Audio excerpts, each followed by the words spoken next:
দেশে হামের প্রাদুর্ভাব মোকাবেলায় ঢাকা উত্তর ও দক্ষিণ সহ বরিশাল ও ময়মনসিংহ সিটি কর্পোরেশন এলাকায় আজ থেকে বিশেষ হাম রুবেলা টিকাদান কার্যক্রম শুরু হয়েছে।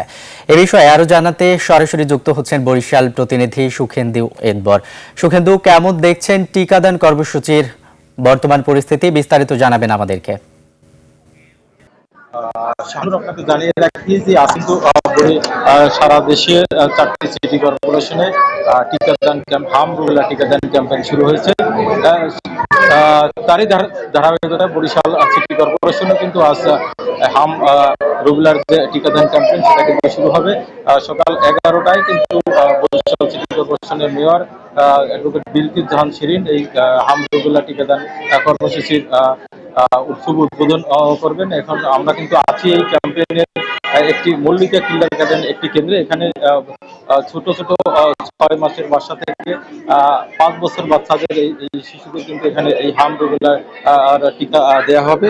আমি আপনাকে জানিয়ে রাখি যে বরিশাল সিটি কর্পোরেশনের 30টি ওয়ার্ডেই কিন্তু এই টিকাদান কর্মসূচি চলছে এবং এখানে প্রান্তিক কমিউনিটি পর্যায়ের 33,600 শিশুকে টিকা দেওয়া হবে এবং প্রি স্কুল পর্যায়ে 8,610 জন শিশুকে টিকা আওতায় আনা হবে।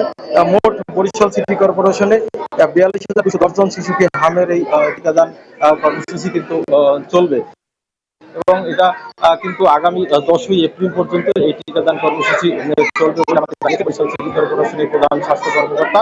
এবং এই এগুলো যে বরিশালের যে হামের যে এই প্রাদুর্ভাবকে কমাতে কিন্তু এই সিটি কর্পোরেশন এবং জেলা সিভিল সার্জন, স্বাস্থ্য বিভাগ তারা কিন্তু যৌথ উদ্যোগেই কিন্তু এই টিকাদান কর্মসূচি তারা শুরু হয়েছে এবং আগামী 10ই এপ্রিল পর্যন্ত এই টিকাদান কর্মসূচি চলবে। শাহানুর, বরিশাল হাম রুবেলা টিকাদান কর্মসূচি সর্বশেষ এই তথ্য ছিল। শাহানুর, ধন্যবাদ সুখেন্দু আপনাকে।